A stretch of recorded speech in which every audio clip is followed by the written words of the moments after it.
Franklin Isaac. And now we will be joined also by former Dean of UP College of Law, Attorney Agabin. So the study session is about what's the inside story behind the 2022 election petition. TNT Trio petition before the Supreme Court for the preservation of all the data records and transmission logs supporting the May 2022 elections. But what is behind that is the allegations that the 2022 elections might have been rigged. At ito po ay napakahalagang issue. Ibig sabihin ay kung ganon, ang mga nakaupong pinuno natin ay hindi naman talaga totoo. They have been elected through fraud. So mukhang hindi sila karapat-dapat manungkulan if that's the logic behind that. So the TNT Trio started this campaign and it has, I think, gained traction. And being a coalition of NGOs and civil society organizations and change-oriented groups, I think, and we really need to further engage kasi ang nakataya po dito yung ating bayan. So alam natin yung siguro I would not have to go into the details of the issues and they will be the ones to discuss that. Pero sa mga bago po dito sa issue na to, there was this document circulated by Maria Cristina, by Professor Astorga, Cristina Astorga, Ateneo theology professor. Actually, teacher ko po siya nung nasa college. And ang title ng document ay A Simple Way of Understanding How the 2022 National Elections Were Rigged. May translation po ito sa Cebuano, may translation din sa Tagalog. So for our PMPI network, if you want to have this simplified document, kasi sabi po sa atin ay pasimplihin daw at sana yung ating talakayan ay nauunawaan ng ordinaryong mamamayan. Ibig sabihin kahit wala mga technical expertise, lalo tigit sa bahagi ng ating mga digital lingo. So this is really a very important step for our network dahil parang sa kabila ng mga ganitong anomaliyang natutuklasan ay walang pagkilos na nangyayari. At sanay naman tayo na kinakailangang hindi manahimik. Kinakailangan kung may mga ganitong pandaraya ay kinakailangan tayong kumilos. Ang totoo nga po ay nagbigay ako ng suporta sa TNT Trio and I made a public statement. Ako lamang po yata ang at sinabi ko doon na at siguro ito yung hamon. The alleged manipulation of 20 million votes and the covert transmission of results through Comelec internal network paint a disturbing picture of electoral misconduct. It should be a wake-up call to safeguard the very essence of democracy and to fortify the electoral process against any attempts to subvert its integrity. Only through transparency, accountability, and unwavering commitment to democratic principles can we hope to restore faith in the electoral process and ensure that the will of the people will prevail. Darating na po ang eleksyon pero ang aming Social Action Center ay hindi na naging kasama sa PPCRB. Dati-rate, lagi po kaming nasa PPCRB. Kami nga yung warm bodies.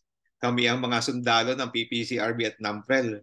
Pero sa ngayon ay questionably po ang kahit ang ating mga watchdogs. At isa ito sa mga bagay na, at alam ko sa PMPI marami din tayo na bahagi ng PPCRB at NAMPREL.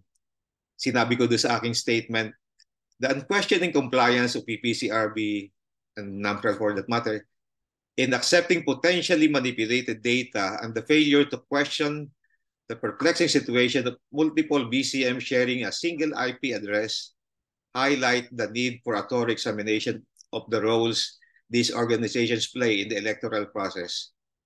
Preserving their independence and enhancing their capacity for vigilant oversight is essential to ensure the continued integrity of the Philippine elections and uphold the democratic principles that they are founded upon. So, sa talakayang ito, kasama po ng TNT Trio at iba pang nagtatayang magmahal sa ating bayan, ganun din sa hanay ng simbahang nagsisikap makilakbay sa ating lipunan sa mga nasa laylayan. Tayo po ay nananawagan na manaig ang katotohanan sa ating bayan.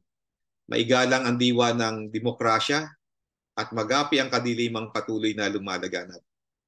Naway patuloy nating maitaguyod ang liwanag at lakas na nagkakaisang sambayanan tungo sa katarungan, paghahatid ng pag-asa at pagsasabalikat ng makapropetang paninindigan para sa pananaig ng katotohanan. On behalf of the National Coordinator, Ms. Yoli, I welcome you to this study session on what's the inside story behind the 2022 election. Thank you.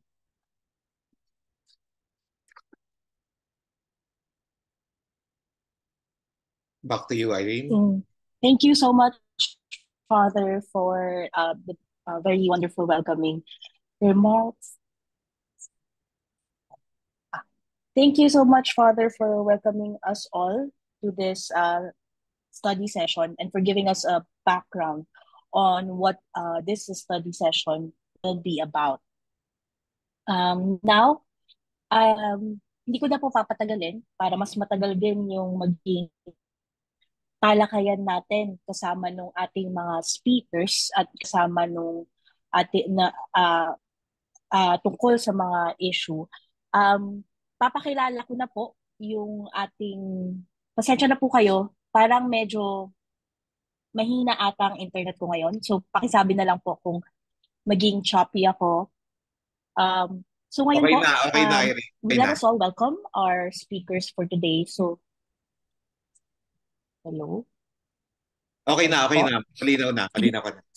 Let us all welcome our speakers for today. Okay. Thank you po. So let us all welcome our speakers for today.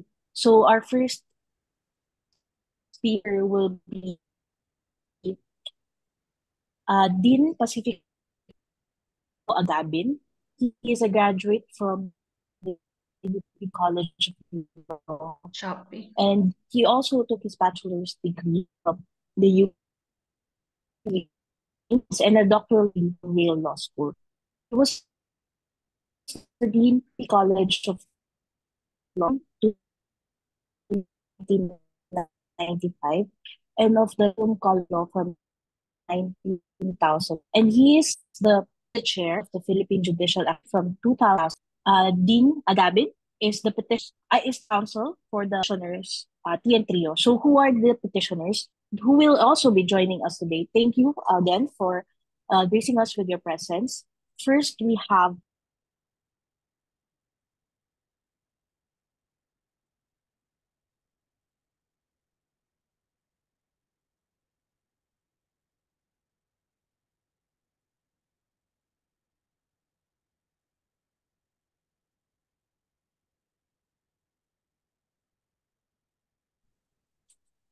hello? Ulit? Okay. Mr.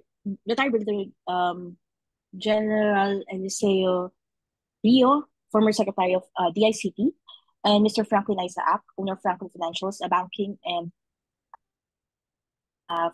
finance technology consultancy firm, and also a retired banker. Maybe joining us later will be Mr. Augusto Gas Lagman, former Commission on Elections Commissioner and former President of the National Movement for Free Elections, or NAMFEL. Again, let us all welcome Dean Agabin, together with petitioners Mr. Isaac and Mr. Rio. Dean?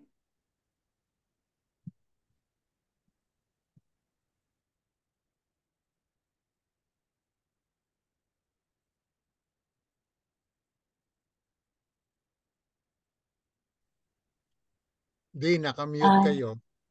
Dean, Nakamute po. sorry po, nakamute po kayo.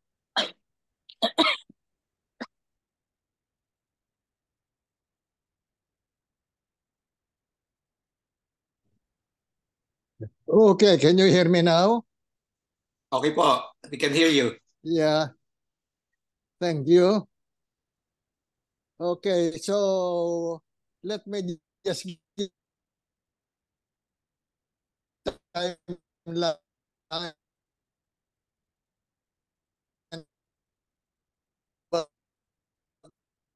background for this issue. The TNT trio filed a petition for mandamus with temporary restraining order. Ito pong mandamus it is designed to compel or the petitioners wanted to compel preservation of the transmission logs na ginamit noong May 22, 2022 elections and to restrain alteration or deletion of the telecom transmission logs.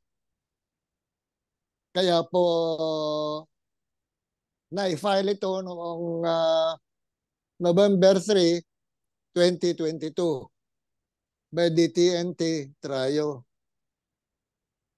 Ngayon, before April 3, 2023, nagbigay ng COMELEC ng mga logs at binigay nila ito sa mga petitioners kasama yung motion to dismiss. Sabi ng COMELEC, oh, ito yung mga hinihingi ninyong transmission logs. Dapat ma-dismiss na yung kaso at nagiging academic na yon. Kaya po, nakita naman ng TNT trio na imbes na transmission logs yung pinadala ng COMELEC, reception logs pala. Mukhang hindi alam ng COMELEC ang difference ng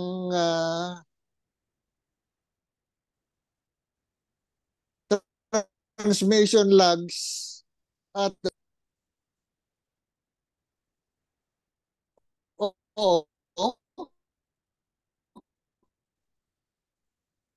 worse than that, academics. Kaya po nag-file kami ng supplemental petition at sabi namin na sa Korte Suprema, ito pong binigay nila hindi naman transmission logs po at kundi reception logs. Ganun pa man, nakita na ng TNT trio sa mga reception logs na binigay na mayroong mga data na statistically impossible. Kasi po, yung ratio ng actual voters to the registered voters ay pare-pareho kaya iba't ibang probinsya. Pambihira naman yun. Aside from that, yung mga election returns na lumabas sa reception logs eh natanggap ng transmission server bago pinadala ng voting machines sa transmission servers mismo. Paano nangyari yun? Sobrang bilis. Kaya po, nag-file kami ng supplemental petition. Ito we pointed out to the Supreme Court na ganito pala yung mga pangyayari. Mga sa reception logs lang na lang makikita ng mayroong statistically impossible data at makikita ng sobrang bilis yung pagtanggap ng election returns ng transmission server bago ipadala ng voting machines mismo. Paano nangyari yun? Kaya po, inopose namin yung motion to dismiss ng COMELEC at linoloko lang kami. Kaya pagkatapos yun, nagbigay na ng transmission logs yung COMELEC at nabasa na ng TNT Trio yung mga transmission logs. Ang resulta ng pagbabasa ng transmission logs i-explain po sa iyo ni General Eliseo Rio kasi po mayroon siya mga PowerPoint presentation, ipapakita niya kung bakit ito medyo may kalokohan nangyari at ipapakita niya sa lahat kung paano nangyari yon. Kaya noong July 13, this year, 2023, nag-file na naman kami ng second supplemental petition kasi po nung unang natanggap ng Supreme Court yung petition, require nila na ipasok na defendant yung Joint Congressional Oversight Committee. Ito po ay oversight committee ng House of Representatives at yung Senado. Pero ayun, hanggang ngayon po hindi pa nagfa-file ng comment yung Joint Congressional Oversight Committee. So, yun po ang second supplemental petition namin. Ngayon, ang latest po na development dito, noong August 22, 2023, naglabas na ng resolution ang Korte Suprema. Granted na po yung motions for leave namin to file the first supplemental petition and the second supplemental petition. At require nila ang COMELEC na mag-comment sa mga petitions namin within 10 days from receipt. Aside from that, require din nila yung Smartmatic, yung dito, yung Globe at yung Smart na mag-comment sa mga petitions. At kasi nakapagtataka po wala silang natanggap na mga transmission logs dito. So, require din ng Supreme Court na mag-comment yung Joint Congressional Committee at diniretso nila yung summons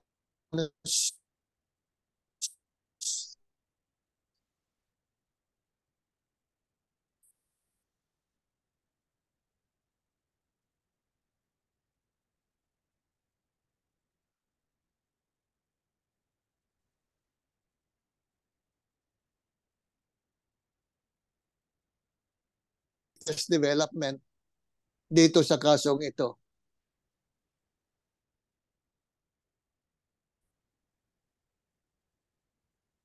That winds up my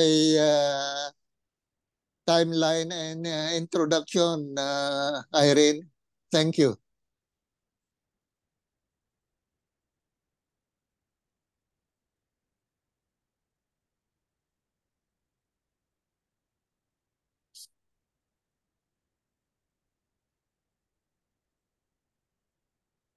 Hello.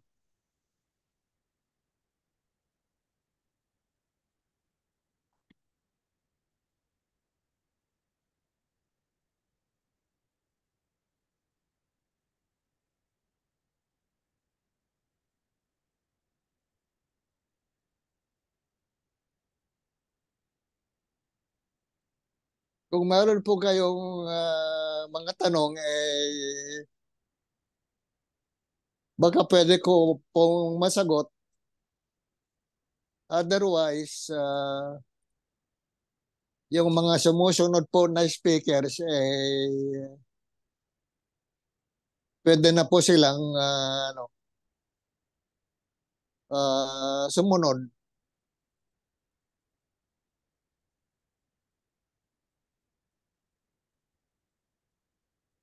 Sige po. Thank you po. Maraming salamat po. Uh, Dean, sa inyo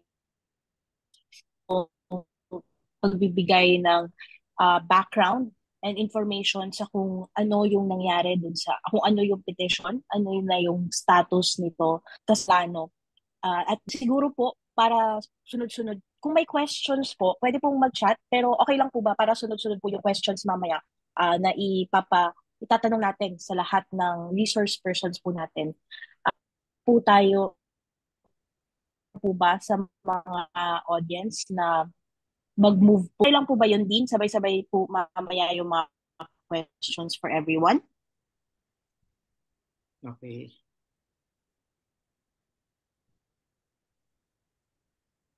Okay lang po? Okay. Ay. Sige po. Mamaya po sabay-sabay natin yung may mga tanong na po kasi ngayon din, pero okay lang po ba na mamaya sabay po? Sure. Sige. Yes. Thank you po. For the next speakers po,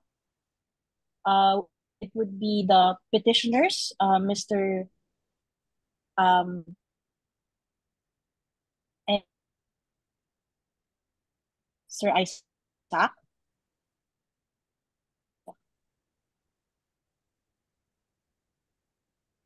Okay po. Sige po. Sir?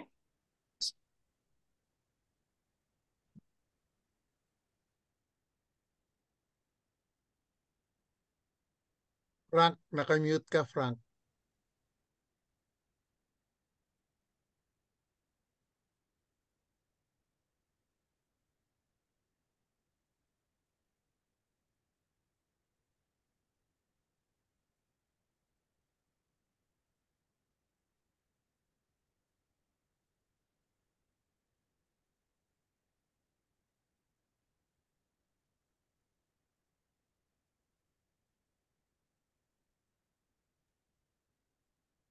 Frank, nakamute ka. Nakamute ka.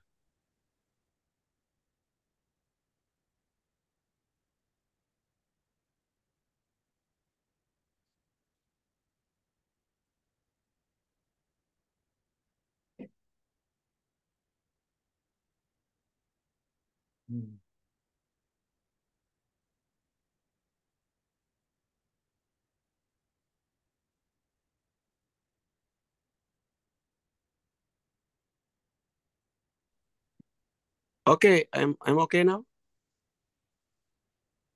Okay na, Frank. Hello, sir. Yeah, okay. Briefly lang siguro ano. Actually, I'm here in New Yes, York. sir. Okay na po. It's Mr. 3:30 in the morning, and Frank I am on and Sir sick Frank. bay. I am on sick bay. I just got my COVID injection. But I'm flying home. I'm flying home this weekend. Anyway, just to brief everybody, which we have been talking for about 1.5 years. Pagod na po kami. Pagod naman po ang aming abogado po, si Attorney Pic Agabin. So siguro po, nasa hantungan na tayo ng nasa ending na siguro po dahil nandoon na kami sa COMELEC po. Pero may balik ko lang po yung history kasi yan po ang gusto yata natin mapakinggan. Ang unang-una po, doon nag-uumpisa po tayo doon sa election, kami po lang tatlo, di naman kayo magkakilala, pero nagka-meeting kami sa isang grupo at pare-pare na nausisa namin na talagang may mga hindi tama ang nangyari. Tawag namin irregularidad. At nag-umpisa po kami, nag-forum-forum po kami at sinabi namin ito pong kay General Rio po, napakaganda ng aking mga points. Si Gas naman po, lahat. Everything was pointing towards it was something that was, we call it now the irregular talaga po. Being also a banker and IT, kasi po gumagawa po ako ng mga sistema, nakita ko naman po na hindi po, tinatawag ko, tuloy-tuloy ang sistema. Meaning to say, para ka nag-ATM ka, pag nag-input ka, may nagpo-process, kung anong gusto mo, ilalabas yung pera o anong gusto mong gawin, yun po ay tamang proseso. Ang nangyari naman po dito, nagbumoto kayo, lumabas po yung sinasabi niyo binoto nyo, pero hindi po nalalaman ng lahat at bumalik sa amin na yung palang SD card na-manipulate. The SD card po, yung secure digit detail, pa rin sa cellphone. Isa po yan sa mga tinalakay namin po yon. Dahil po sa Pangasinan, nandun naman po si Atty. Gabin, doon po nagkaroon ng mga kalokohan, nagbebentahan ng mga SD card. So sa makatuwid, meron na rin parang dayaan doon sa local election. Yun po ang mandamos din ng Pangasinan. Pumunta po tayo kasi marami po tumawag sa amin na talagang nagkaroon ng bentahan ng SD card. Doon pa lang sa local election, meron na. Itong sa national election, mas masakit po yung nangyari kasi yung sinasabi nito ni General Eli, 20 million na hindi pwede mangyari yon in 1 hour. Yun po ang pinoint niya, marami siyang sasabihin sa inyo. Pero may balik ko lang po dun sa proseso dahil si former COMELEC Commissioner Gas Lagwan, dapat kung ma-explain niyo to, nabasa po, siya pong isa sa mga sponsor po ng automated election system nung pang 2010. Dahil po alam natin yung automated, ginawa po yun dahil doon sa dagdag bawas. Okay? Ngayon, ang sabi namin doon sa una namin, nawala yung dagdag bawas, yung manual, ngayon, electronic dagdag bawas ang nangyari. Yun po ang pinunteriya ko po. Sabi ko, dagdag bawas dahil doon sa pag bumoboto po kayo at kaya po ng ginawa nilang programa, pag binoto mo po si BBM, pwede po lalabas doon, si Eleni, lalabas po doon talaga ay binoboto mo si BBM. Nawawala po yun. Yun ang pinoint out namin po doon. Ngayon, doon pa sa mismong automated election system, para mabilis ang boto, nausisa po namin yan, kasama namin si Gas Lagban dahil siyang COMELEC Commissioner, dahil yung ginawa po, ang batas pong yun, wala talaga pong ginawang tawag namin na IRR. Ako po, sanay po kami sa organization ko po, Financial Executives, tumutulong kami sa Kongreso sa mga paggagawa ng batas. At ang mga batas po yan, sinasama din namin ng IRR. Alam po natin lahat na pag ang isang batas, kailangan may implementing rules and regulation. Wala pong ginawa mula noong 2010. Kaya po, ang paghawak ng eleksyon ng COMELEC, every election, puro general instruction. Kaya nagkagulo-gulo po dahil ang general instruction nila mula noong 2010, iba-iba ang ginagawa nilang utos sa for example, mga BAI, etc., etc.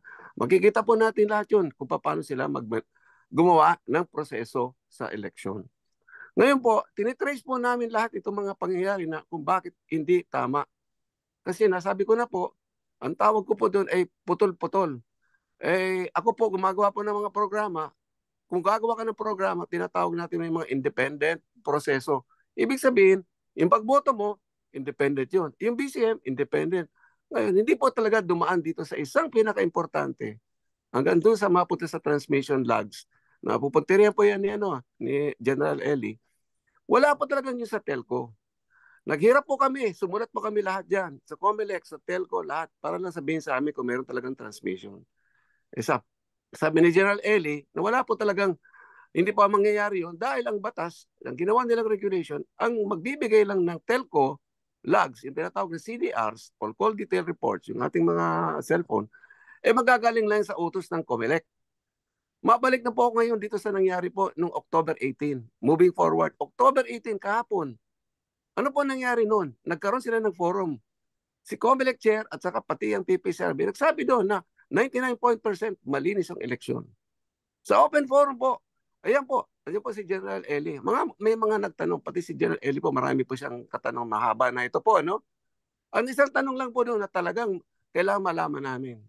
Ito pa sinasabi ni General Eli, kung ibigay lang sana sa atin yung telco, yung CDRs, tapos ng boxing para may ma-match namin doon sa ERs at saka doon sa dadaan kasi pag nagsesend ka kasi ng BCM through the telco, kailangan may record po doon. Hindi namin makuha po yun. At kaya kami gumawa ng petitions, mandamos para lang i-preserve. Lumampas na po yung panahon, magwasang taon na hanggang ngayon. Kaya sabi ko nga po, doon sa forum na yun, ang sabi ni Chairman, si Comelec Chairman, Garcia, sabi niya, yung bang gusto nyo? Sige, mag-aano kami, magmi-meeting kami. At sasabihin namin sa telco, ilabas yun. Sa taon na po, walang nangyari. Hindi man po may labas yun. Hanggang ngayon po, wala pa rin silang binibigay. Nagkaroon ng Comelec hearing po, mas marami pa po kami katanungan at hindi pa po nasasagot. Kaya sa madaling salita na lang po, kasi mahaba po itong mga story nito dahil ito naman po, nasishare namin sa mga taong bayan, pero ayaw naman kami pakinggan ng mainstream media dahil hawak po sila ng mga ibang mga politiko at inaharang po yung aming mga press con, walang lumalabas na nasa print or even hindi kami pinapakinggan. Kaya masama ang loob namin dahil ang taong bayan humihingi ng talagang katotohanan. Ito na siguro po isang forum na ginagawa ninyo. Marami pong salamat.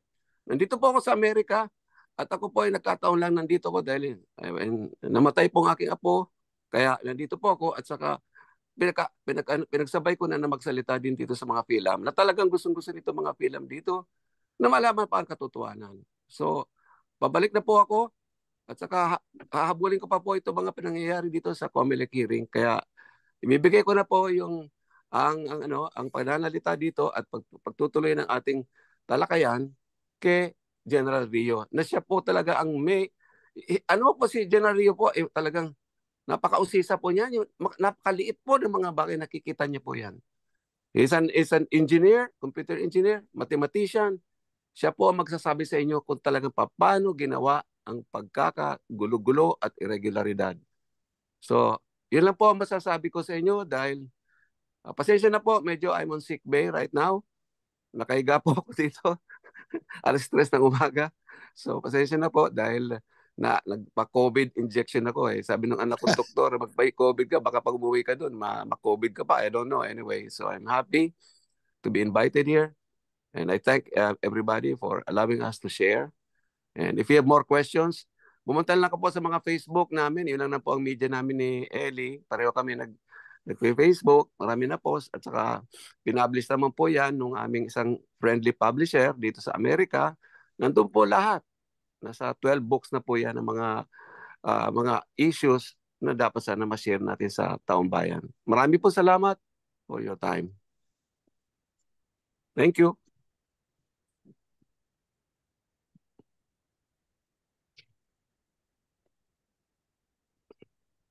Thank you so much po, Sir Frank, and thank you for your time. Kahit po nandyan kayo at madaling araw dyan, kayo po ay nagbigay oras pa rin para dito sa Medyo may aming study sinat pa po session. ako, may sinat pa. Magpagaling po kayo, sir. Thank you po. Thank you po talaga sa time ninyo. Okay, thank you. We really appreciate it. Sir Eliseo?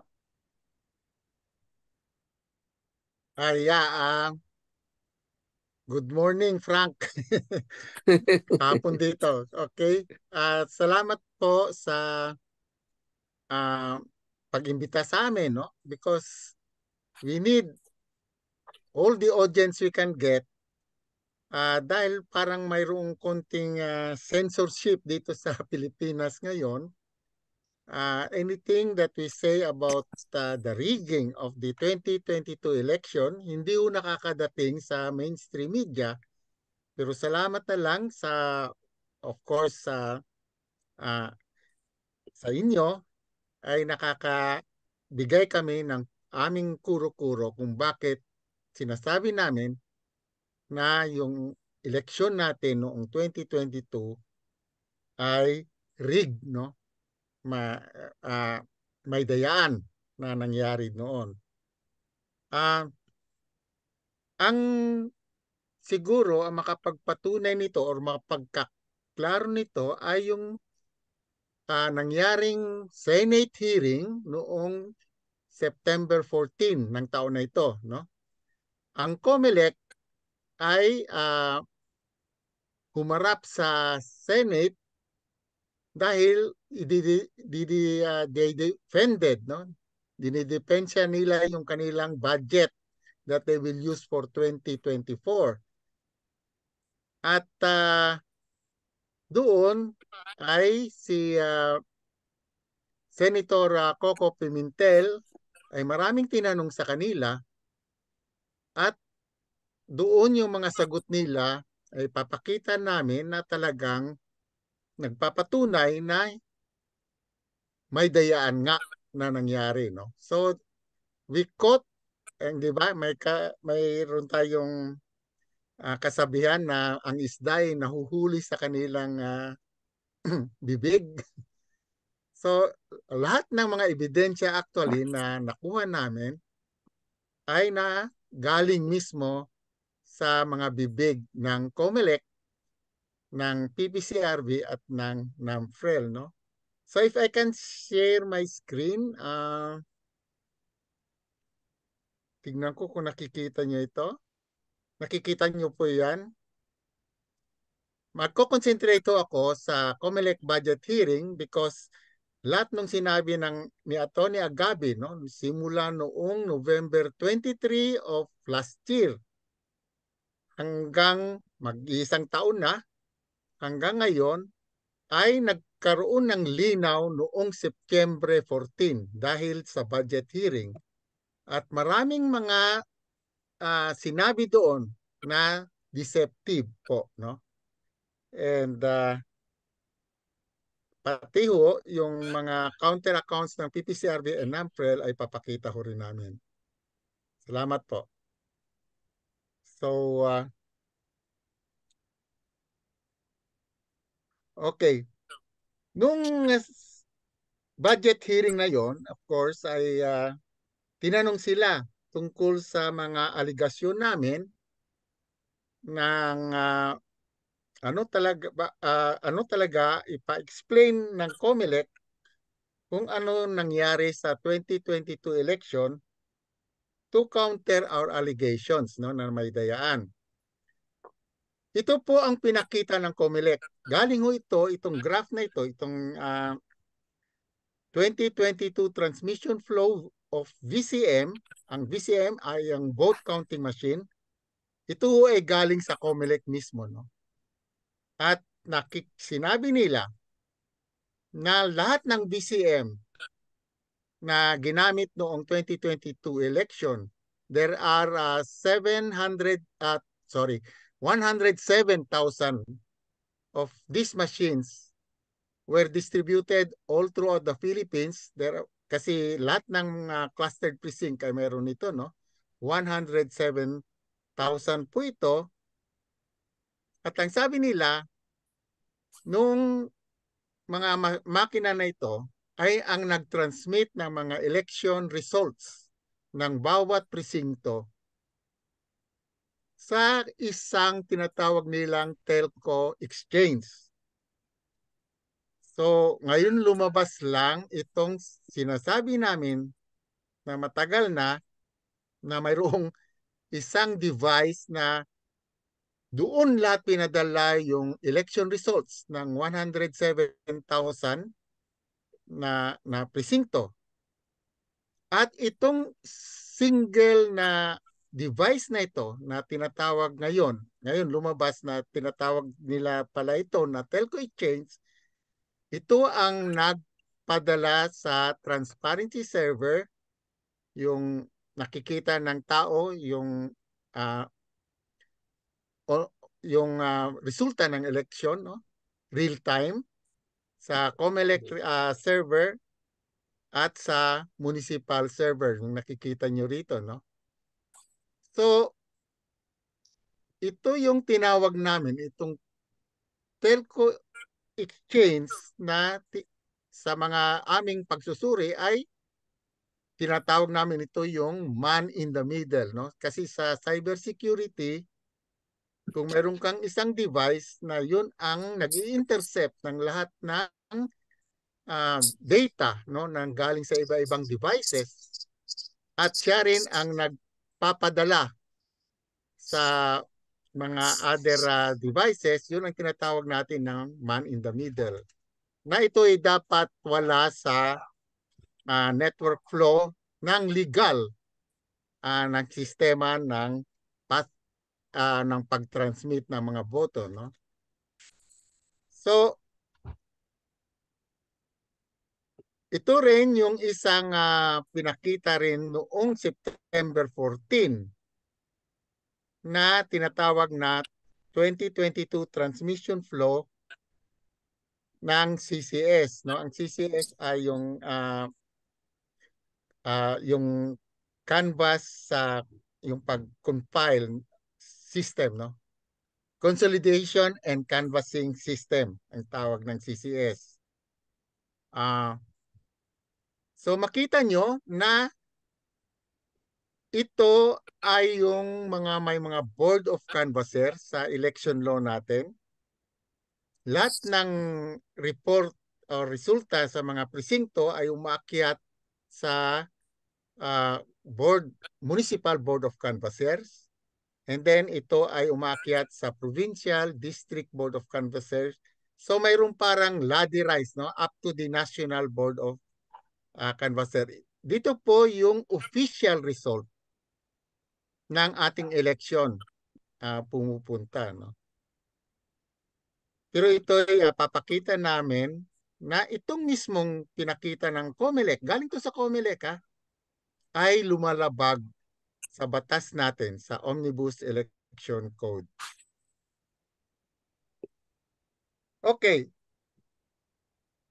Ito po yung Automated Election Law, RA 9369 na umiiral noong 2022 election natin, no? At yung Section 19 and 20 ng batas na ito ay yung official count, no? Ay dapat from, makita nyo, precinct level, aakyat sa municipal level, provincial level, dahil itong mga levels na ito ay mayroong kanya-kanyang board of canvassers hanggang doon sa national level na i-consolidate lahat ng resulta sa national at ito ang magiging official result ng ating election, which will be the basis of proclaiming the winners in the 2022 election. Okay? So, ito yung nasa batas. Nakikita nyo may klarong-klaro na walang dapat ibang daanan ang mga resulta ng election from the precinct level to the municipal level. Diretso dapat yan.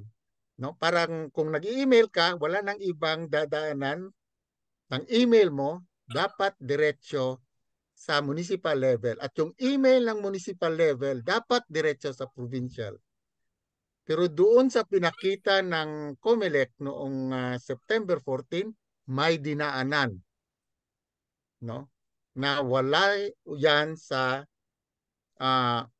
lawful transmission flow. Na dahil ito ay itong ladder rise, no, ay ito pa ang ginagamit ng ating Omnibus Election Code kahit na noong manual pa tayo, no. So ang unang ginagawa sa presinto, manually binibilang yung mga resulta sa presinto, ilalagay ito ulit sa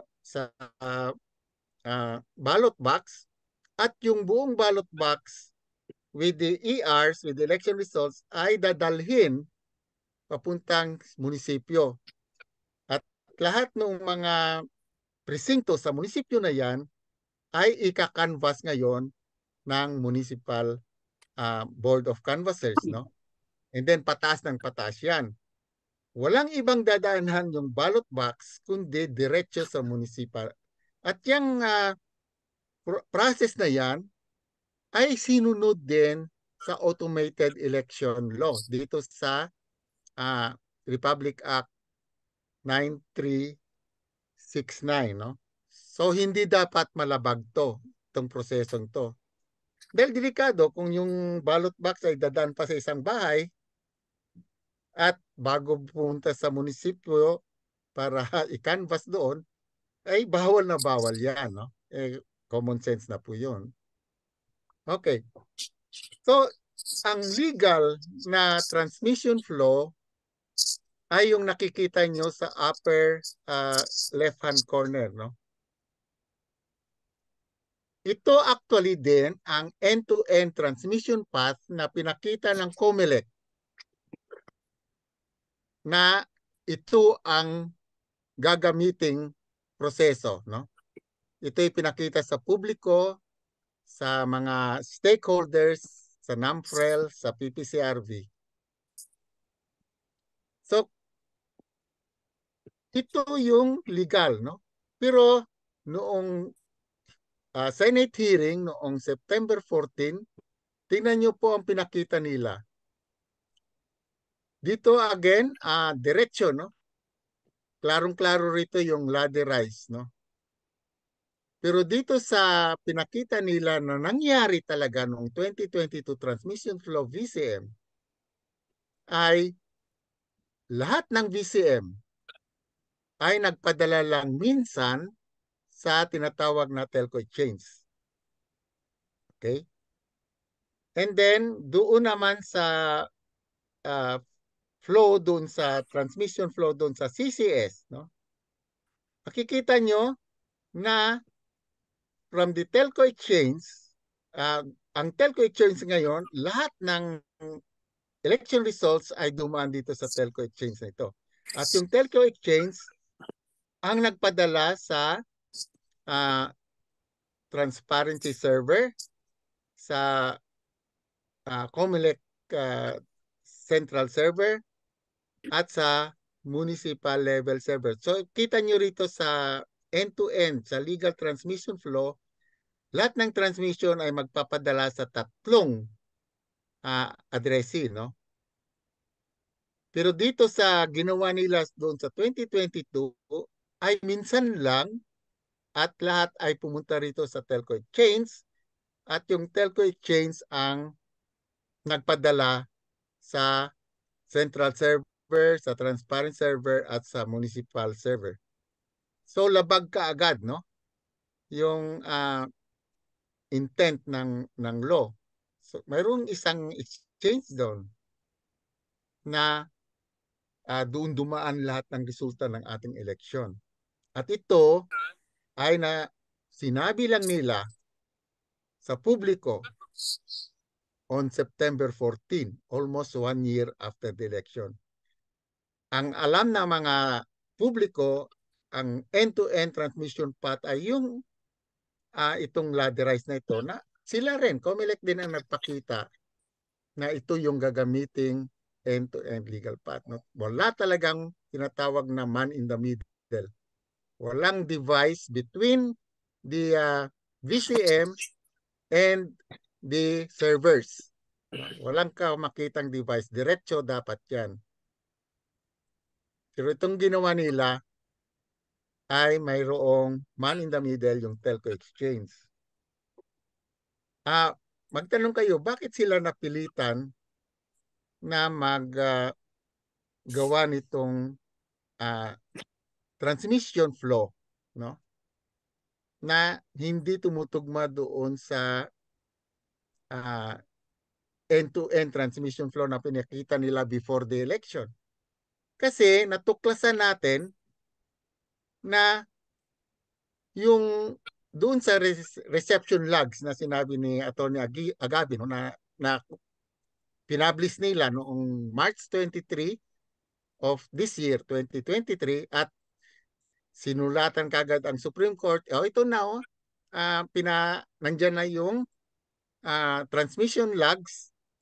So, moot and academic na yung petition ng TN3 na natuklasan namin ay mga reception logs to. Ang tawag nga ni Colonel Odonio, deception logs ang napakita noong March 23. Doon sa logs na yon na naka-upload sa kanilang website ay may raw files at doon namin na nakita na ang ginamit sa network ay private. Kasi lahat ng mga address doon are private IP address, no? So, hindi nila matanggi na sila na mismo nag-admit na talagang private IP address ginamit nila dahil sa kung papadaan ka sa normal, pag ikaw ay magpapadala ng email mo sa normal way, dadaan ka siyempre sa ISP or Internet Service Provider mo or sa telco, and you will be given a public IP address. So dito, dahil natuklasan namin na private IP address ang nagamit, hindi na nila matanggi na magkakaroon itong transmission flow na pinakita nila sa Senate, no? So nakuha namin, no? So tinawag namin so lumabas na yung tinatawag namin na mayroong man in the middle mula pa noon nung nakita namin yung mayroong private IP address. Tinawag kaagad namin yung device, a single device, dahil doon sa mga IP address na nakita namin, 20,300 na devices na VCM ay gumamit lang ng isang private IP address, yung 192.168.0.2. Isa lang for 20,300 precincts, no? And ito pa natuklasan namin, sa buong Metro Manila, sa National Capital Region, the biggest voting population in the country, no, yung region ng NCR, there are about 10,400 something precinct, no? I'm not sure about anymore the exact number, but 10,000, it will be around that number. 10,400 precinctos sa buong Metro Manila. Akalain nyo po, 99% of all those precinct, yung resulta ng election doon sa mga presinto sa Metro Manila, all came from that IP address, 192.168.0.2. So, they tried to explain it to the senators na they had a new way of transmission para mas mabilis daw. At yun nga, itong ginamit nila. No? Pero yun nga, ay kung ito ay legal o hindi, ay susunod na question yan.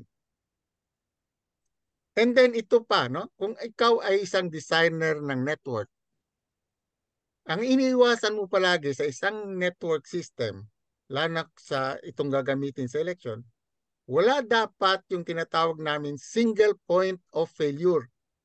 In other words, kung itong device na ito ay masira, yung buong network mo ay hindi na gumagana, hindi nagagana, no? And makita nyo, kung itong nasa tinatawag nilang telco exchange ay may karoon ng problema, yung buong network, the nationwide network ng pag-transmit ng mga election results hindi nagagana dahil lahat dumadaan dyan eh. So nagkaroon ng single point of failure na ito ay bawal na bawal sa isang design. No?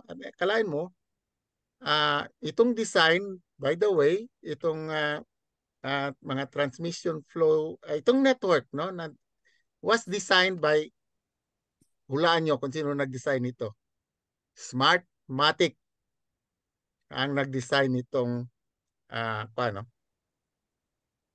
At kung makita nyo, kung ikaw ay insider at gusto mong dayain ng election, alam ng mga network designer ito, doon lang simple. Simple lang. Doon mo lang itong man in the middle, itong telco exchange, doon mo pwedeng gawin ng lahat ng kalokohan na gusto mo. So yon. Yung kontrata, yung sinasabi ko, no, sinong gumawa noong network design?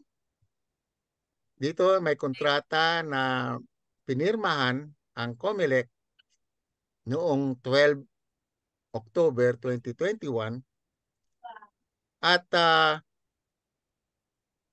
ito ay may halaga na 1.053 billion pesos. So talagang nakakalungkot po dahil nagbayad na nga ang taxpayer, Filipino taxpayer para gumawa ng isang network na gagamitin din pala para pangdaya ng eleksyon. So parang binayaran natin yung kumpanya na para dayain yung ating eleksyon. Yan ho ang nakakalungkot rito, no? Pero pakita ko rin dito, no, na may address dito sa kontrata na ito kung saan ang Smartmatic Team Corporation. Klarong-klaro yung address niya is Unit 2208, 22nd floor, Trade and Financial Tower, 7th Avenue, corner 32nd Street, Bonifacio Global City, Taguig City, Philippines. Kaya ko ito binanggit dahil yung aming mandamus petition na ginawa ni Atty. Agabin ay pinadala sa address na ito. Alam niyo po ang nangyari? Supreme Court na ito, no, na nagpapadala ng order sa Smartmatic na to comment. Yun lang naman ang nakalagay doon eh. Order to comment on the petition ng mga petitioners, no, sa amin. Alam mo po yun nangyari, return to sender dahil wala na raw doon sa address na yan ang Smartmatic team. So a multi-billion contract na isang kumpanya na wala na sa address, no? So that also became suspicious. Bakit ba't tumatakbo sila? Ayaw nila mag-receive ng mga summons or orders from the Supreme Court. Okay? So, yung kontrata na yan, makikita nyo, very specific, no? Ito po yung terms of reference kung paano Nasa kontrata ho ito kung paano magpadala yung mga VCM sa mga servers. At kung makita nyo, it follows the legal flow, end-to-end flow na pinakita natin noon, no? Because it is in the law. Ang dapat po, each VCM ay magpapadala ng ER nila sa tatlo, no? Hindi ho, kasi sabi nila nung sa September 14, minsan lang daw magta-transmit yung mga VCM. Pero dito, klarong-klaro ho, 3 beses, and that is also what the law says, no? Isa sa central server, isa sa transparent server, at isa kopya sa municipal server, no? And then ganyan din ang gagawin ng pangalawa na magta-transmit sa tatlo rin yon, so 3 times, no? So mali yung sinasabi nila doon sa hearing na minsan lang daw nag-transmit. And then yung kung sa consolidation na ay yung mga municipal servers, for example, ay magpapadalas to the upper level ng kanilang COC o Certificate of Canvas at isang kopya sa central server.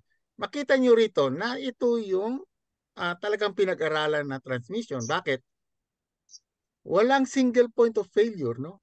Kunyari, doon sa path na transparent server nagkaroon ng problema yan, you still have 2 na napadalhan na pwede mong i-check.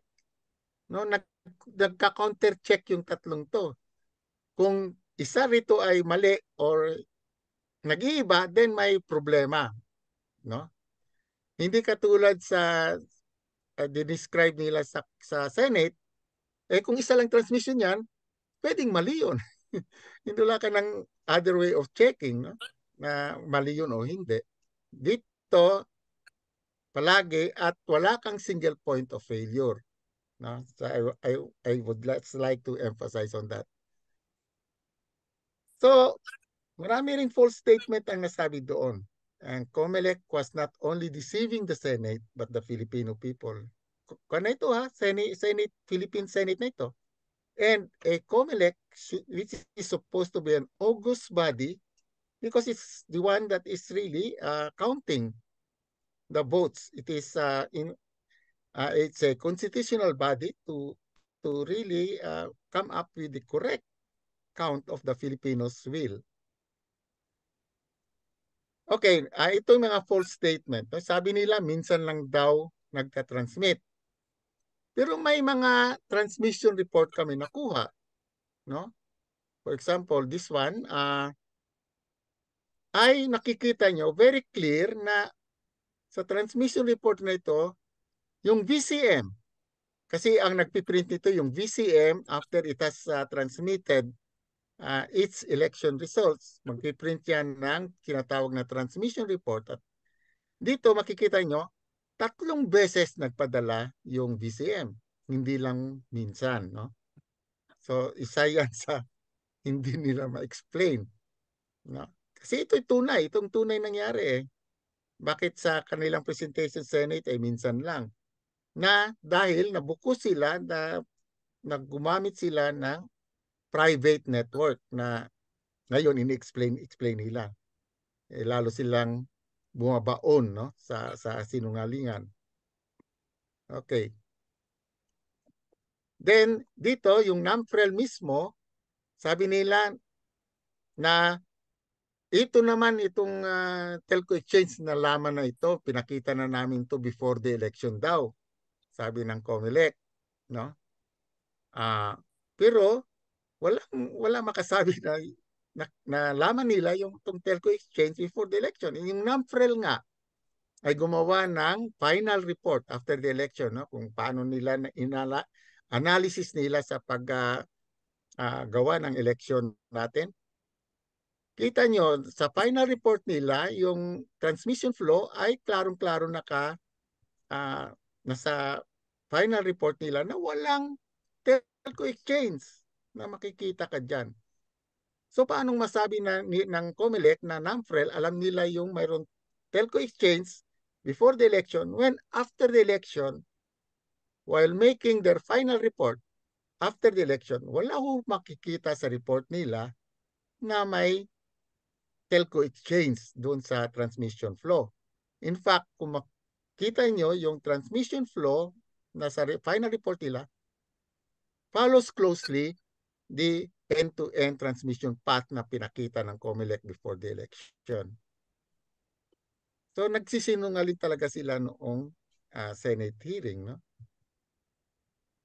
And then on the issue of the 192.168.0.2, dahil 20,300 ang na-discover namin at hindi nila ito natanggi. Hindi nila ito matanggi.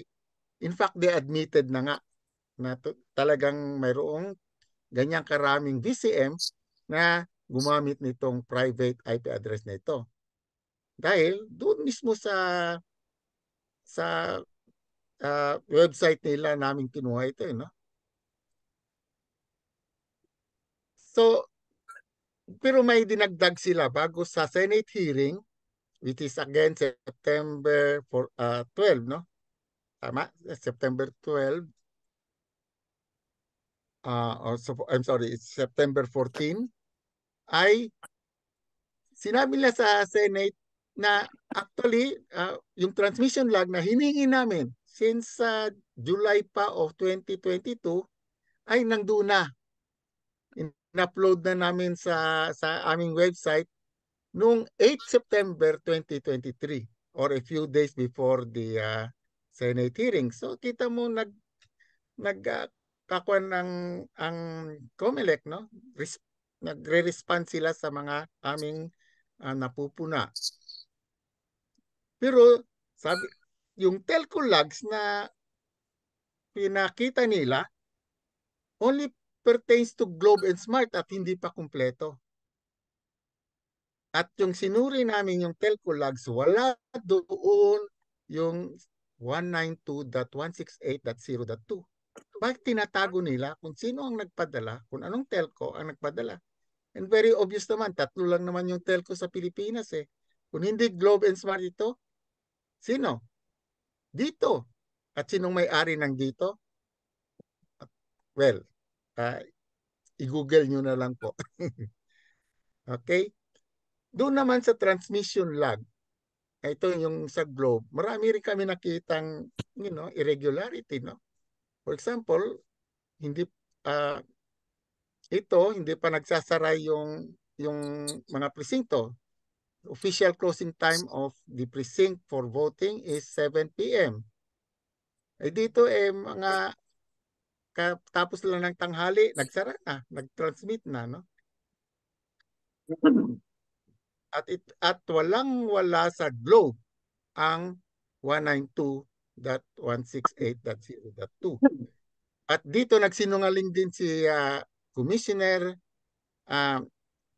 Chairman, COMELEC Chairman George Garcia, dahil sabi niya ang telco nagpadala daw nitong 192.168.0.2 ay Globe. Pero walang-wala sa Globe. Walang-wala rin sa Smart. No? Ito yung sa sunod ng Smart.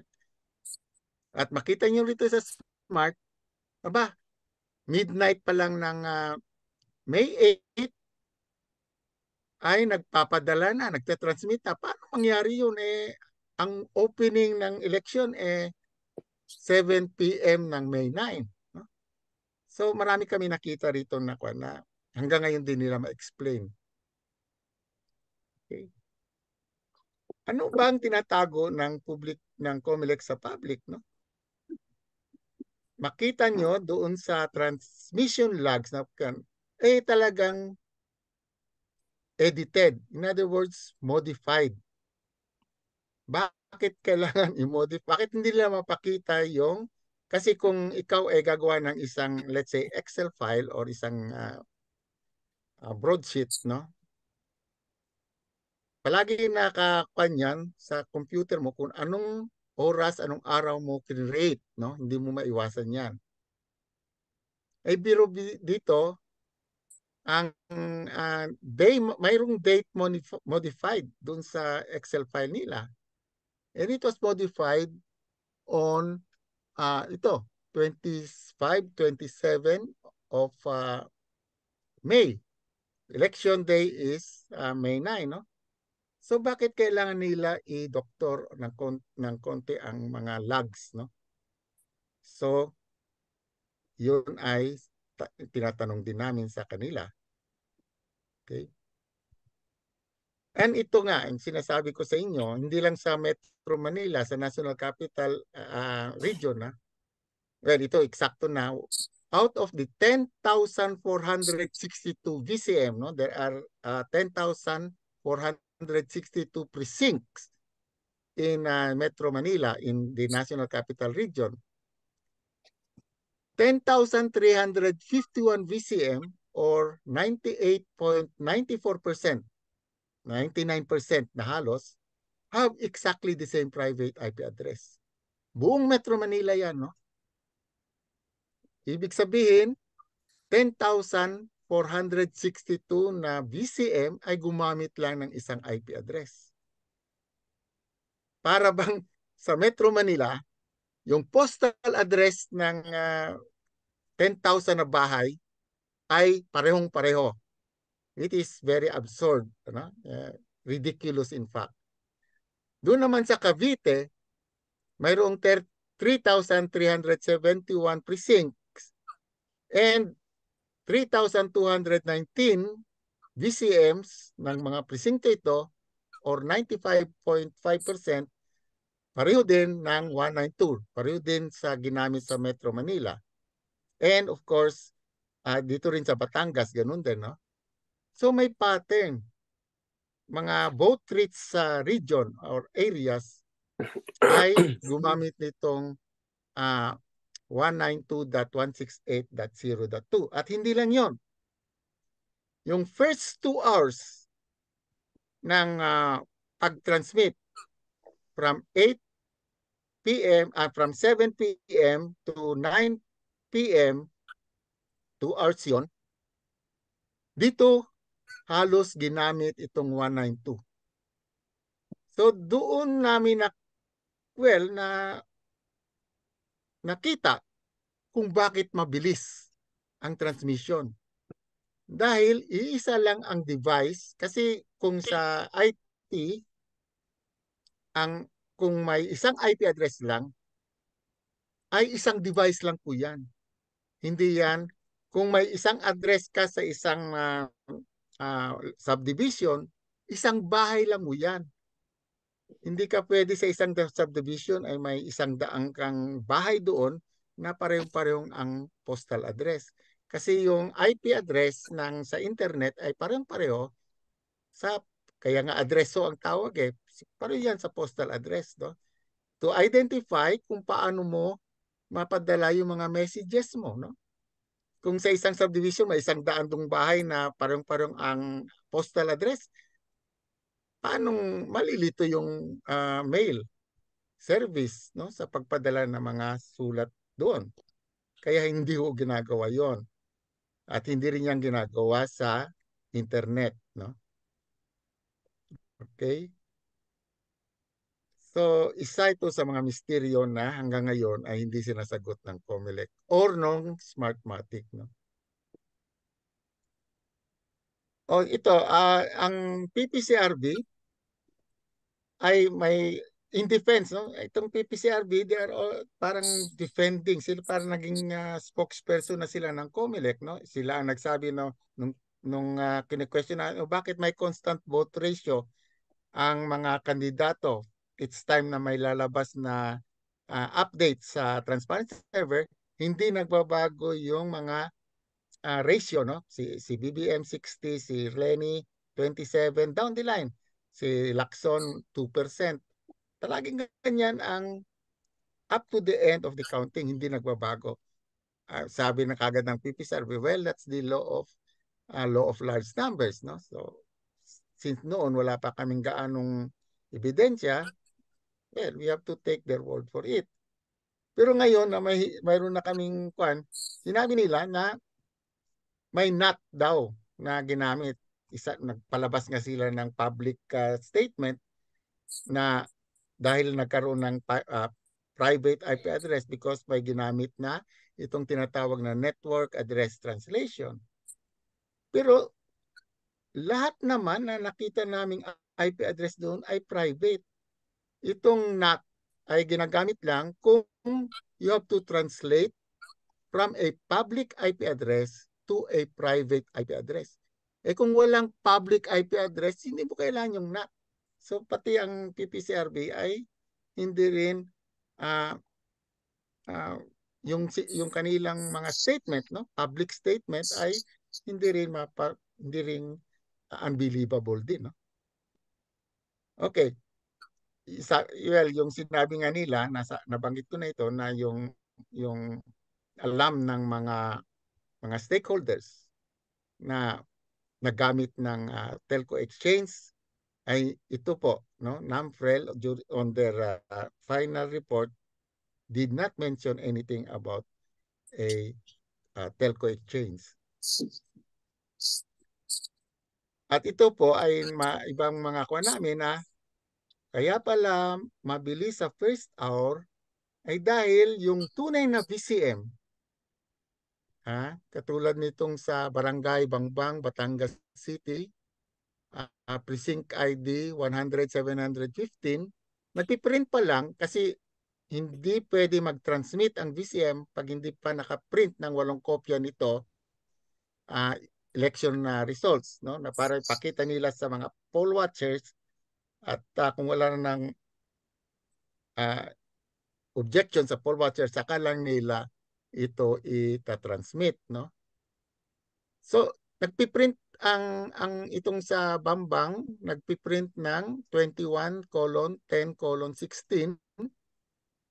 That's 9 o'clock, no? 9:10 p.m. Aba, 19:25:01 seconds, natanggap na sa transparency server. At anong IP address ginamit? Ito, 192.168.0.2. Kaya pala mabilis, hindi pa nagpapadala yung actual VCM ng ER nila, natanggap na ng transparency server. Ano din ang ibig sabihin nito? Pre-program itong mga VCM nito. In other words, yung kung sino nagmanipula nito, alam na nila kung anong ang magiging resulta na ipapadala nitong VCM ng Barangay Bangbang. Kasi hindi pa nagpapadala, nakapasok na para more or less ay dumami ang resulta sa first hour, no? And the second hour. Kaya sinabi ko noon, itong 192 ay ginamit extensively for the first 2 hours. After that, halos wala ka na makita 192 sa third hour, fourth hour, and above, no? Anong ibig sabihin nito? Ito yung dahilan bakit nagkaroon ng large number na pwede nilang gamitin ngayong rason na ganyan ang nagkaroon ng constant vote ratio na program din yan actually because reprogram ang mga BCM. At least itong 20,300 ay alam nila kung ano ang magiging resulta irrespective of how the voters voted in those precincts, no? Ito isa rin, no? Ito 4 hours pa nga na alam na nila kung anong resulta nitong BCM sa Barangay Comillas sa Ilocos Sur, no? So ano ang kwan nito, no? Maraming question ang lumabas doon sa hearing na yon kaysa sa mga sagot. Ang NAMFREL ngayon ay nag-issue na ng statement, no, na NAMFREL believes that the issues raised are rooted on the non-transparent automated election system and the lack of transparency in its implementation. In the spirit of COMELEC Chairman George Garcia's pronouncement of full transparency, NAMFREL calls on the COMELEC to make publicly available the transmission logs of the 3 telecommunication service providers, hindi lang dalawa, no? As well as other automated election system generated during the 2022 election. So, in closing po, the other day, tumawag na ho ng hearing dahil nagsampa rin kami ng petition sa COMELEC mismo to disqualify Smartmatic from all future elections in the Philippines, no? And siguro dahil sa mga pinakita naming ebidensya, kasi kung wala kaming ebidensya, di ba outright dismissal na yung dapat. Doon sa hearing na yon, iisa lang ang abogado namin na estudyante ni Attorney Agabin, and of course was properly advised by Attorney Agabin. Ang kanyang kaharap ay 8 lawyers ng Smartmatic, no? Galing sa Accra, the most expensive law office in the country. At dahil sa mga ebidensya pinakita natin, kahit anong kagaling ng law office nila, ang naging hindi nila ma-outright dismiss yung aming mga allegation. So ang sinabi ni Chairman George Garcia, to end this issue once and for all, kami daw mga petition will be allowed to choose. Kami ho magsiselect ng randomly ng mga ballot boxes at ito po ay buksan at talagang bibilangin ang mga balota doon at i-compare ho sa resulta ng official results ng election. Ang kanyang kung may magkaiba yon, talagang tama kami.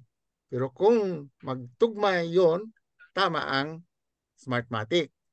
So yun ang parang solusyon ni George Garcia dahil sa mga ebidensya pinakita namin na hindi rin masagot ng Smartmatic mismo, no?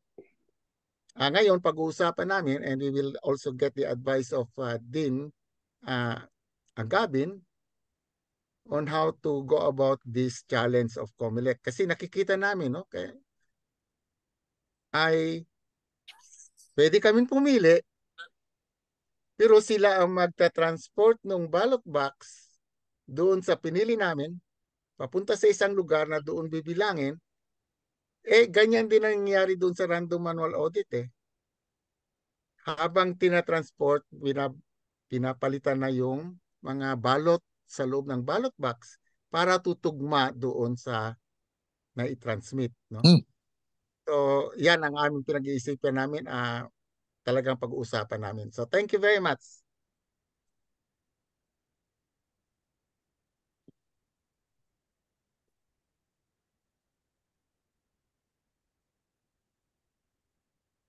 Thank you so much po,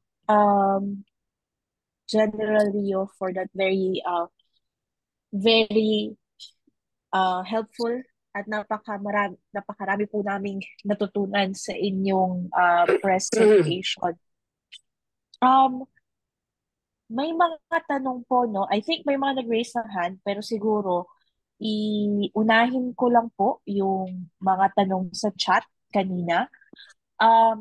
Ang isa pong tanong is, yung dalawang petition, ano po yung clarification lang, ano yung, bali dalawa po yung petition, ano yung dalawang petition at ano yung status daw po ng bawat petition? Si Dean Agabin? Opo. Ang status po ayun. Sabi ng Korte Suprema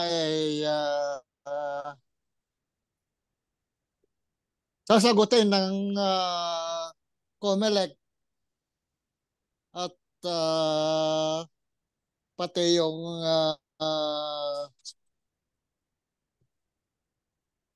mga Joint Congressional Oversight Committee. Yung mga petition na final ng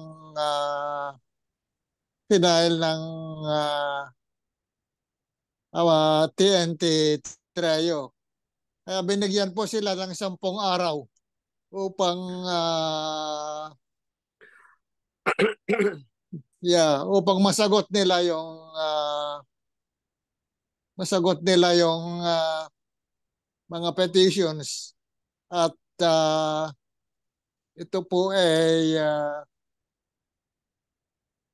ayawan ko kung humingi sila ng extension, pero palagay ko humingi sila ng motion for extension kasi lumampas na yung 10 araw nila wala pa akong natatanggap na komentaryo nila.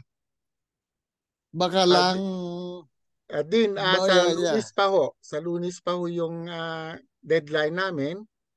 At actually, iniimbita ho namin kayo kung mayroon kayong time sa Sabado para ho pag-usapan yung sagot ho natin sa memorandum po. Lunes pa ho. Ito po sa yung petition COMELEC. sa COMELEC. Opo, Oo. opo. Pero doon sa Supreme Court, tama ho kayo. Wala pa ho Oo. sagot. Oo. Unless ayun, lalaro na naman ng hide and seek ang Smartmatic gumamit sila ng snail mail post office.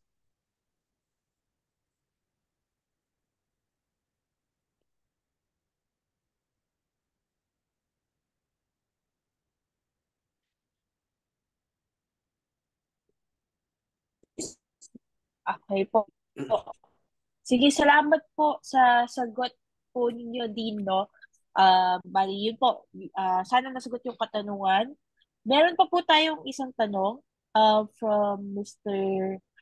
James. PPCRV and NAMFREL were mentioned. Have your group had a discussion with them? Sino po? Kaya pwedeng pasagot sa inyo? Sir Rio, Sir Isaac, Sir Dean? Frank, gusto mong sagutin yun? Teka. Am I live? Baka naka-mute na naman ako. Oo. Okay. Nagising ka. Live.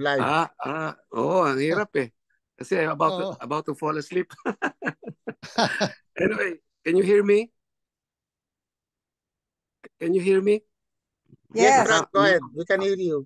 Loud and clear. Okay, mahaba po ang istorya ng PPCRB. I'll just give you my 2 minutes explanation.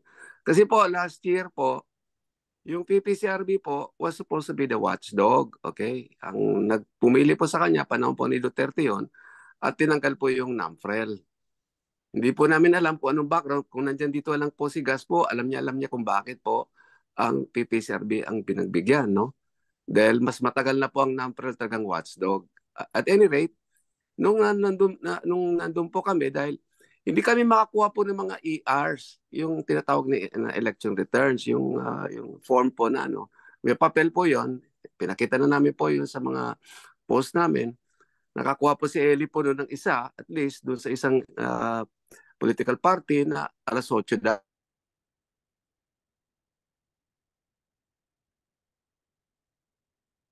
Sa PPCRB, kasama po ang PPCRB sa mga nabigyan ng mga ER, yung mga papel po na may transmission. Wala po kaming makuha. Sumulat po kami at sabi nung PPCRB, bumalik kami sa COMELEC. Documented po yun. So bumalik kami na naman sa COMELEC. Sabi, wala. So ngayon, nag-appeal kami sa CBCP dahil po ang PPCRB sabi namin is under CBCP. Ang sagot naman ng CBCP, PPCRB is an autonomous body. Pinaiikot kami, no? Until finally itong si General Eli po, tinawag po ng isang bishop na siyang in charge po sa kanilang mga social action at pinag-meeting po kami sa CBCP. Yan po ang istorya niya, no? Na-post namin yan po, no? Na mag-meeting daw kami sa PPCRB.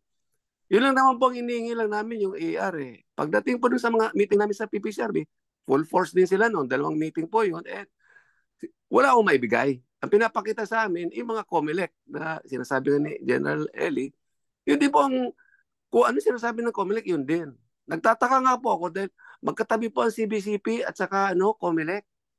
Nanggaling po lahat. Sabi niya, tinanong ko to yung director nila, yung head. Hindi ko nabanggit yung pangalan, but I think you know. Sabi ko, ang dami nyo naman. All we need is the ER. Ngayon, dami namin sinasabi. Malungkot po yun. Sabi ko, wala po mangyayari dito.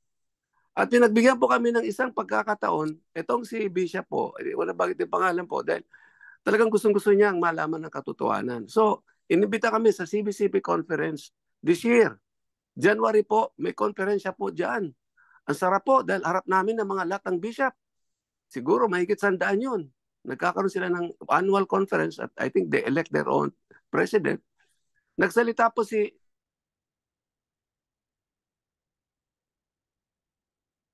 so kami po tatlo, sinabi po namin ang lahat ng katotohanan.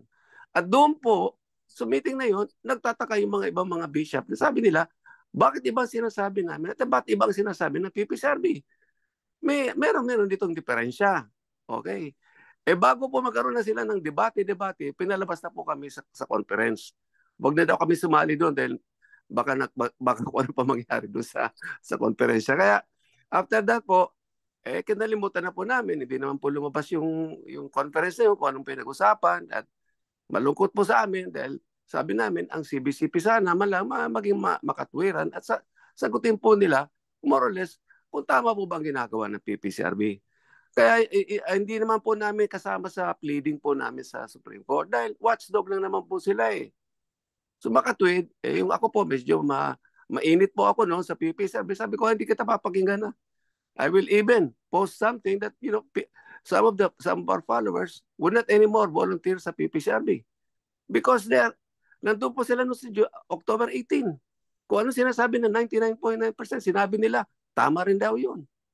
Kaya mahirap po yun na watchdog. Hindi na po yung watchdog na sinasabi namin. Ayoko na po tawagin mga dog-dog na yan po. Pero hindi na po makatwiran na ang PPCRB po sila pa maging watchdog sa susunod na eleksyon. Masama po itong kalagayan natin. Ayaw naman natin po na malilang tayo ng katotohanan. Yan po ang istorya ng PPCRB. Ang NAMPREL po, ay ang ginawa lang po nila, dahil umalis na po, nag-resign na po si COMELEC Chairman Gus Lagman, nagbitaw na siya kasi nandito sila sa TN Trio. So, binitawan na po niya, ang NAMPREL po, nandun lang sa RMA. Yung random manual, yung sinasabi niya, yung manual nila, ay pinili po nila, automated. Kaya, ang lumabas, sabi nga niya, General Rio, pati na yun, narig pa yun. Everything was like falling into the trap na gusto nilang palabasin. Kaya, mainit na po itong mga nangyayari ngayon at maganda naman po, nagkaroon ng hearing. Kaya po, nandiyan po si Atty. Agabin, malaki po na itutulong sa amin. Salamat po kami sa kanya dahil ito po mga akbang na ginagawa ng TNT Trio po. Hindi naman po kami tatlo. Marami na po tayong mga nagsumusuporta. Kahit na dito sa Amerika, talagang sumusuporta na sila sa atin. At maliwanag na po. At sana po, may katapusan na po ito. Pagod na po kami. Nagkakasakit na nga po ako eh. Si Eli po, nakakasakit na kami. Dahil sabi ng iba mga ano na daw kayo, septuagenarian, octogenarian, wala na daw kami silbi. Hindi naman siguro po, no? Hanggang siguro kamatayan po, lalabanan namin ang aming akbang na parang malaman ng lahat ng taong bayan po. Gusto naman po namin malinis pong eleksyon at susunod po, wala na po Smartmatic, malinis na rin po ang COMELEC, lahat po. Yan lang po ang masasabi ko tungkol sa PPCRB. Maraming po salamat. Thank you po, Sir Frank. Meron pa po tayong isang question from Mr. Jovi Labajo po. Sir, you can unmute na po. Hi, magandang hapon. Magandang hapon din sa ating mga speakers sa TNT Trio. Yung nasubaybayan ko yung statement ni Garcia regarding dun sa parang, sige, mamili na lang yung TNT Trio ng balota, ng box. Medyo confused lang ako kasi si Lito Abiria sabi niya yung random manual audit na ginawa nila, pati balota, pati ER, pati yung reception log, nag-match. Ngayon, hindi ko alam kung meron nga bang balota na mabubuksan dun sa hamon ni Garcia para ma-validate. Kasi ang pagkakaintindi natin, tawag dito, picture na lang ng balota yung nandun sa software, di ba? Practically, election return lang ang meron sa boxes. Na kung i-compare mo dun sa transmission log, nauna man yun o hindi, magmamatch talaga yon. So, paano natin kailangan mahuli na natin talaga itong ano na to itong discrepancy na to para hindi lang yung ma-disqualify ang Smartmatic, kundi ma-validate natin kung talagang legitimate ba result ng 31 million. Ilan po? Siguro Ellie. sagutin ko po yon. Yeah, yun ang naging parang decision pero hindi pa final dahil pag-uusapan pa yan ng COMELEC in bank, no? At bago ipairal yon, may mga yung mga balota nandyan pa po sa mga ballot box, no? I think COMELEC is have to keep the ballots for the next 3 or 4 years, but at i-dispose lang I'm sorry, for the next 1.5 or 2 years at i-dispose lang yan sa coming election, no? So nandiyan pa ho yan. And then mayroon yung mga ballot boxes din ngayon na actually nakasil na dahil may mga protesta ho, no? Isa doon yung sa Pangasinan kay Kaoka Orbus na ito'y pwede nating pabuksan, no? And isa rin ho ay nasa Santo Tomas, Batangas. In fact, mas maganda nga ho yung mga ballot box na bubuksan natin ay may mga may nagpo-protesta, no? Para yung itong mga ballot boxes, yung mga tao mismo doon ay sila mismo nagsasabi na may dayaan na nangyari sa resulta ng eleksyon doon. So doon ho tayo pumunta, hindi lang ho yung basta-basta anong ballot boxes na pwedeng buksan. Yan ho yung papag-usapan ho namin sa Sabado kung paano ito tugunan itong hamon ni Garcia. No? Pero kung personally po, marami na ho kaming ebidensya. Doon na lang sa ebidensya na pinapakita namin, maka-decide na ho sila doon. No? I mean, hindi naman maitanggi ng Smartmatic na hindi nangyari yung mga pinapakita namin. Bakit ho kailangan magbukas pa ng ballot box para dito kami nagkakaroon ng konting suspicion, no, na baka ang mangyari ay katulad yung nangyari doon sa random manual audit, no? Habang dinadala yung ballot boxes, pinapalitan yung mga balota sa loob na tutugma sa na i-transmit sa mga servers. So, yun ho ang aming titignan. Pero ang pinakamadali talaga, ang pinakamadali na ilabas lang nila yung transmission logs, lalo na yung mga transmission itong 20,300, no, na dapat naman naglabas na nga sila Bakit hindi kasama ito? No? So may parang tinatago sila. Kung ilabas lang nila yon at makompare natin doon sa reception logs na sila rin ang gumawa, at kung tumugma yon, in other words, hindi yung mga voting data doon, kundi yung time. Kung yung time nitong 20,300 BCM ay natanggap ng transparent server kahit hindi pa nagpapadala using the network of the telcos. No? Itong hiningi namin are transmission logs ng telco, hindi yung reception logs ng COMELEC. Yun ang sinasabi nila, ito na. Pero reception logs yun. Kung ang transmission logs mismo ng telco ang makita natin na hindi doktor, yun naman malalaman ka agad eh. May forensic yan eh. Na kung ikaw ay magdoktor ng isang file, mayroong yang forensic na magagawa para alam mo kung kailan nadodoktor yung mga files, no? Makuha na yan kasi minsan sa isang picture, Photoshop na lang may mga ebidensya ka pwedeng ilagay sa isang picture na pwede mo i-forensic na yun ang dagdag sa picture na wala sa original. So yun ang isang reason bakit hindi nila mapakita yon hanggang di sila mapilitan ng isang korte or taong bayan. Salamat po. May dadagdag lang ko, General, nung August 21 na yung kay Ninoy, may lumapit sa atin ng isang executive ng SMART. Sabi niya, I'm formerly an executive of SMART and I'd like to convey to you that since former na siya, yung mga dating tao niya, ang nagsabi sa kanya, wala daw talagang pumasok during the first hour. There was no transmission from the VCM through the telcos all the way to that server. So, yan lang, takot yung mga tao doon sa SMART na lumabas at sabihin yun. At kailangan daw talaga ng court order from the Supreme Court or itong COMELEC na ayaw naman ilabas yun. Kaya critical po talaga yung telco. Tama po si General Eli. Yan ang sinasabi niya. Pag lumabas na yun at wala talaga, tapos ng boxing, di ba Eli? Sabi mo, tapos ng boxing. Wala talagang transmission. Yan lang po may dagdag ko. Walang dayaan.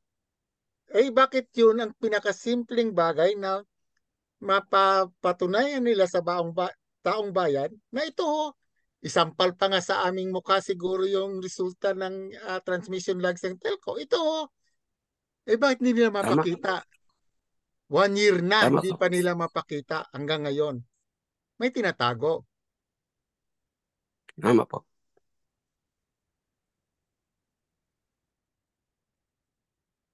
Thank you po for your answer, Mr. Frank and General Rio.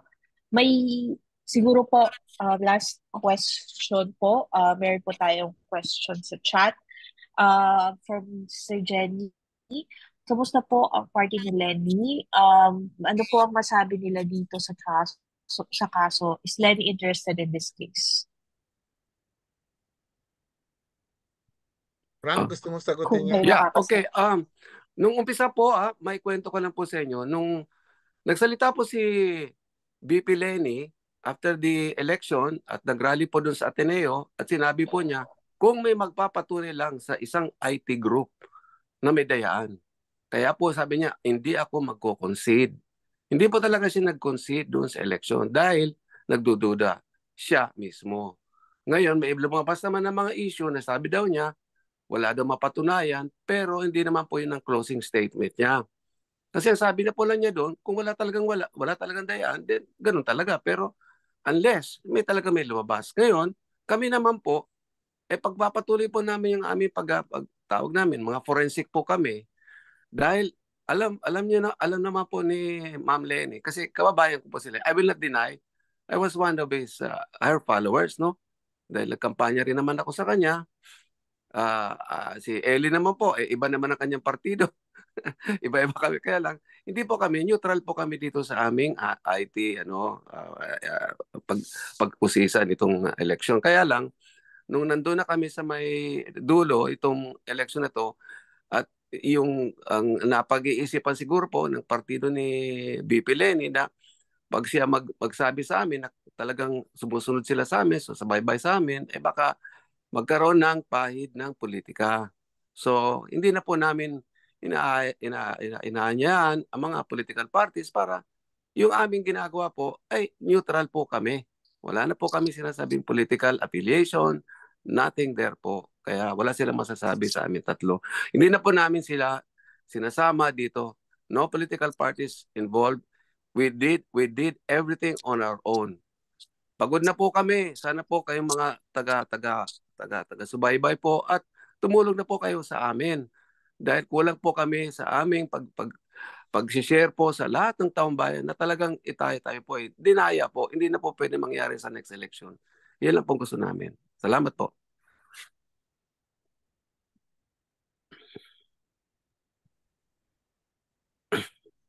Ayan. Thank you po, Sir Frank. Medyo kulang na tayo sa oras, pero sana marami po tayong natutunan. At ang dami po naming nalaman tungkol sa petisyong ito mula sa inyo po, no? Um, kung wala na pong hahabol na mga uh, na mga katanungan, at General Rio, nagtatanong lang po kung pwede po bang makakuha ng kopya ng inyong presentation para po sa ating mga Yes, participants. okay, i-email ko doon sa TMTI, no? Yes po, At sige po. lahat, hindi lang yan yung presentation ko, lahat ng presentation ko na palagay ko makatulong sa inyo sa pagkaintindi ay ibibigay ko rin sa inyo. Sige po. Actually, opo. Salamat po. Yes, okay. Sige po. Opo. Yun po. May announcement po from Solidarity for Truth and Justice. Sige, basahin ko na lang din po para malaman ng iba na hindi nakabasa sa chat.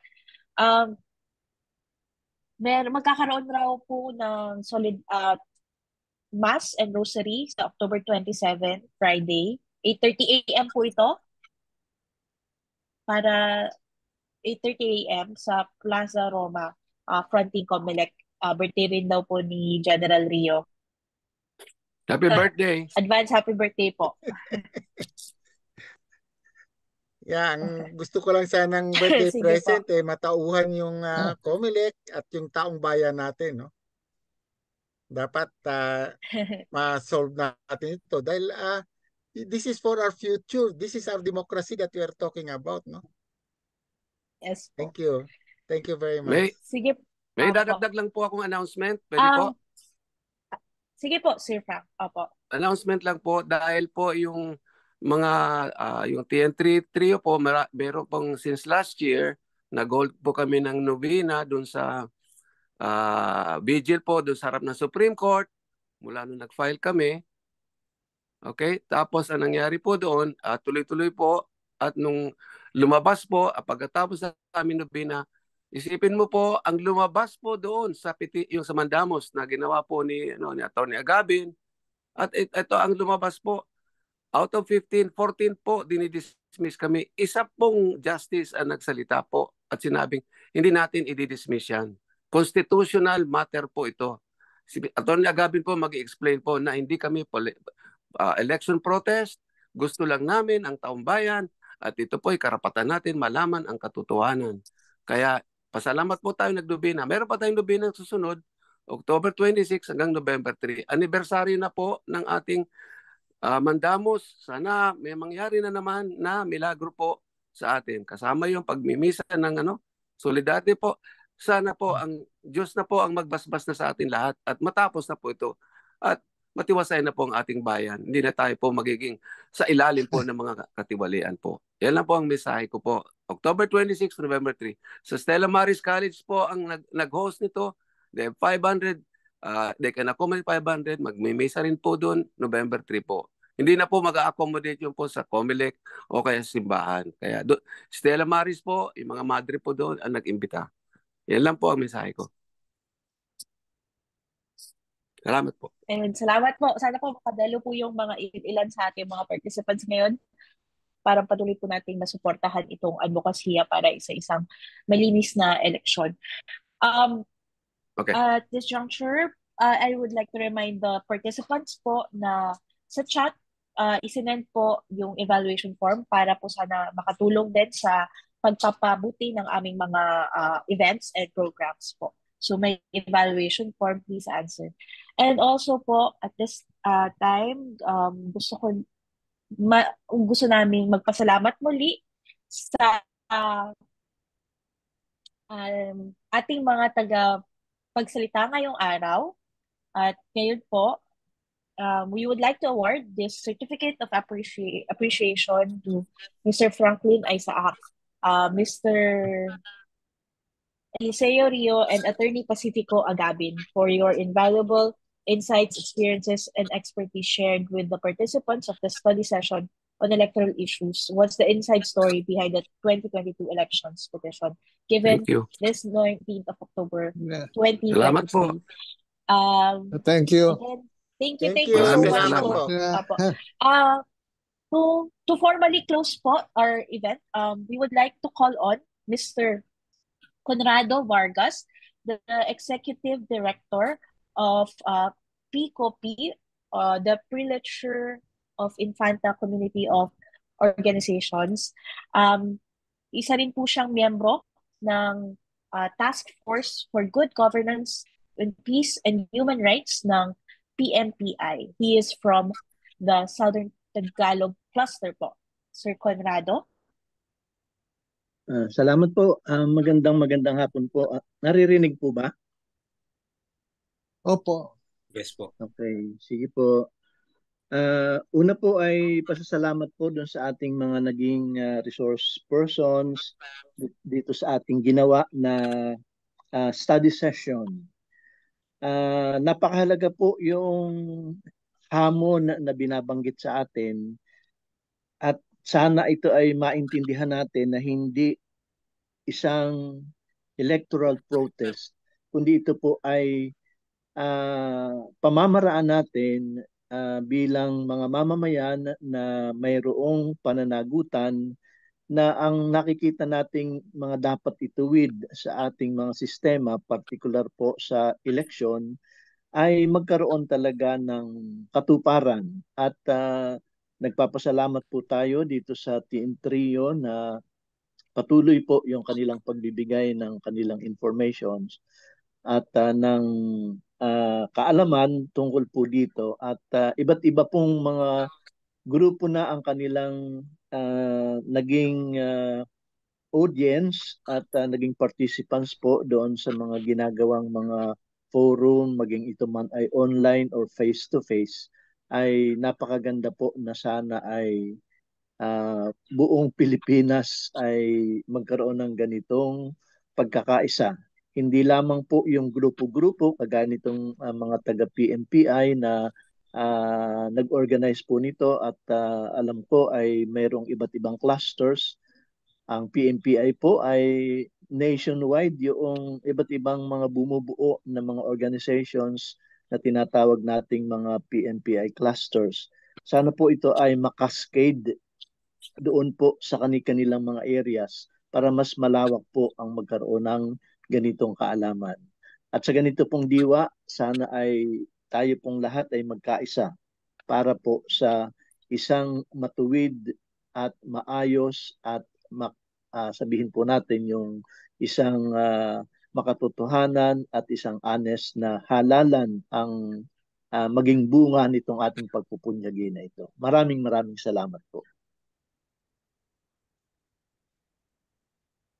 Thank you po, Sir Conrado, sa inyong closing remarks at sa inyong inspiring na mensahe na bago tayo maghiwa-hiwalay ay ipagpatuloy natin itong laban na ito. Huling request ko na lang po bago tayo tuluyang mag-end, baka pwede pong mag-picture tayo lahat kung kaya pong mag-open ng camera para naman po meron tayong remembrance sa araw na ito sa lahat ng natutunan natin dito sa study session na ito. Sige po. Medyo marami tayo, so matatagalan lang tayo ng konti. Keep lang po ng konti yung inyong mga smiles. Sige. 1, 2, 3. Meron pa pong isa. 1, 2. Sige, salamat po. Nakuha ko na po. Maraming salamat po sa lahat ng sumuporta. Huwag niyo pong kalimutan yung evaluation form at pag na-email po ni General Rio, papabahagi po namin sa inyong lahat yung yung presentation po para po ma-share din natin yung mga kaalaman na natutunan natin ngayon. Again, thank you so much po. Evaluation form na lang po Maraming salamat po. Bye!